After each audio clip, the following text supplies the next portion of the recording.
মধ্যপ্রাচ্যে যুদ্ধ পরিস্থিতি আরও জটিল হয়ে উঠছে। আন্তর্জাতিক অঙ্গনে নতুন করে উত্তেজনা ছড়িয়ে পড়েছে যখন স্পেনের সম্ভাব্য অবস্থান নিয়ে আলোচনা শুরু হয়েছে।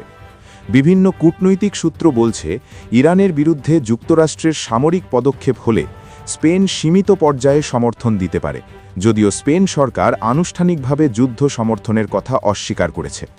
অন্যদিকে ইসরায়েল বিরোধী অবস্থানে চীন ও রাশিয়া ক্রমেই কঠোর বার্তা দিচ্ছে। আন্তর্জাতিক পর্যবেক্ষকদের মতে বিশ্ব রাজনীতি এখন ধীরে ধীরে দুই ভিন্ন শক্তি বলয়ের দিকে এগোচ্ছে, যা পরিস্থিতিকে আরও সংবেদনশীল করে তুলছে। যুদ্ধের আশঙ্কার মধ্যেই মধ্যপ্রাচ্যের সীমান্ত এলাকায় যুক্তরাষ্ট্রের একটি F-15 যুদ্ধবিমান মোতায়েনের খবর সামনে এসেছে।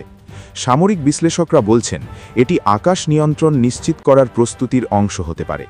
একই সময় ইরান তাদের ড্রোন ও ক্ষেপণাস্ত্র সক্ষমতা সক্রিয় রেখেছে বলে বিভিন্ন প্রতিবেদনে দাবি করা হয়েছে। পারস্য উপসাগর অঞ্চল জুড়ে নিরাপত্তা সতর্কতা জোরদার করা হয়েছে। দুবাই, সৌদি আরব ও কাতার সহ উপসাগরীয় দেশগুলো সম্ভাব্য হামলার আশঙ্কায় প্রতিরক্ষা ব্যবস্থা শক্তিশালী করছে।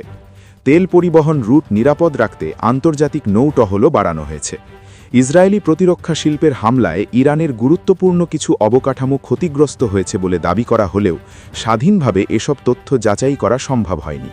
তবে যুদ্ধের আশঙ্কা বাড়ার সঙ্গে সঙ্গে লেবানন সহ আশপাশের দেশগুলোতে কূটনৈতিক উদ্বেগ বৃদ্ধি পেয়েছে। একটি প্রতিবেদনে বলা হয়েছে, পার্বত্য এলাকায় অবস্থানরত মার্কিন যুদ্ধবিমান লক্ষ্য করে ইরানি ড্রোন হামলার চেষ্টা চালানো হয়।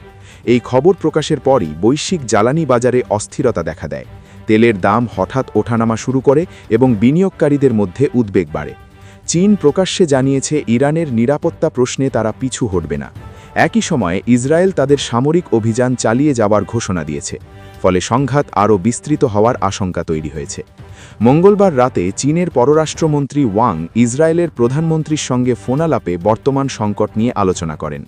আলোচনায় উত্তেজনা কমানোর প্রয়োজনীয়তা এবং রাজনৈতিক সমাধানের ওপর গুরুত্ব দেওয়া হয়েছে বলে জানা গেছে। চীনের পক্ষ থেকে বলা হয়েছে, বল প্রয়োগ কোনো স্থায়ী সমাধান আনতে পারবে না, বরং সামরিক সংঘাত নতুন সংকট সৃষ্টি করবে এবং বিশ্ব অর্থনীতিকে বড় ঝুঁকির মধ্যে ফেলবে।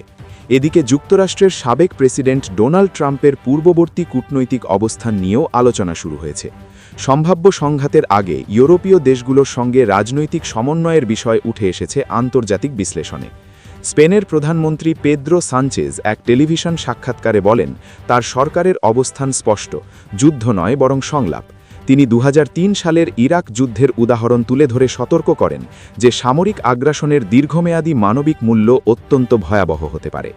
অন্যদিকে আন্তর্জাতিক সংবাদ মাধ্যমগুলো যুক্তরাষ্ট্র, ইসরায়েল ও ইরানের চলমান উত্তেজনাকে অস্বাভাবিক এবং উদ্বেগজনক পরিস্থিতি হিসাবে বর্ণনা করছে। বিভিন্ন সামরিক সূত্র নতুন যুদ্ধবিমান ও প্রতিরক্ষা ব্যবস্থা সক্রিয় হওয়ার খবর দিয়েছে। ইরানের খাতাম আল আম্বিয়া কেন্দ্রীয় সদর দপ্তর নতুন সামরিক প্রস্তুতির অংশ হিসাবে আধুনিক বিমান প্রতিরক্ষা ব্যবস্থা শক্তিশালী করছে বলে দাবি করা হয়েছে। সামাজিক যোগাযোগ মাধ্যমে ছড়িয়ে পড়া ভিডিও ও ছবিতে নতুন সামরিক সরঞ্জাম দেখা গেছে, যদিও এসব তথ্য স্বাধীনভাবে যাচাই করা হয়নি। এদিকে লেবানন সীমান্তেও উত্তেজনা বাড়ছে। ড্রোন হামলার খবর সামনে এলেও ক্ষয়ক্ষতির সঠিক তথ্য এখনও নিশ্চিত নয়। ইসরায়েল উন্নত ড্রোন, স্যাটেলাইট নজরদারি এবং মহাকাশ প্রযুক্তি নির্ভর প্রতিরক্ষা ব্যবস্থার ব্যবহার বাড়িয়েছে বলে সামরিক বিশ্লেষকরা মনে করছেন।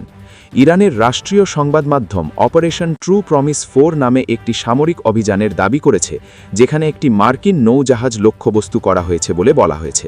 তবে এ বিষয়ে আন্তর্জাতিকভাবে নিশ্চিত তথ্য পাওয়া যায়নি। মানবাধিকার পর্যবেক্ষণ সংস্থাগুলো বলছে, সংঘাত দীর্ঘায়িত হলে বেসামরিক জনগণ সবচেয়ে বেশি ক্ষতিগ্রস্ত হবে। বিমান হামলার ফলে হাসপাতাল ও আবাসিক এলাকার কাছাকাছি ক্ষয়ক্ষতির অভিযোগ উঠেছে, যা আন্তর্জাতিক উদ্বেগ আরও বাড়িয়েছে। বিশ্লেষকদের মতে পরিস্থিতি এখন এমন এক পর্যায়ে পৌঁছেছে যেখানে ছোট কোনো সামরিক ঘটনা দ্রুত বড় আঞ্চলিক সংঘাতে রূপ নিতে পারে। তাই বিশ্ব শক্তিগুলো একদিকে সামরিক প্রস্তুতি নিচ্ছে, অন্যদিকে কূটনৈতিক সমাধানের পথ খুঁজছে। মধ্যপ্রাচ্যের আকাশে উত্তেজনা বাড়ছে, সমুদ্রপথে নজরদারি জোরদার হচ্ছে, আর বিশ্ব অপেক্ষা করছে সংঘাত কি থামবে আলোচনার টেবিলে, নাকি আরও বড় যুদ্ধের দিকে এগোবে পরিস্থিতি।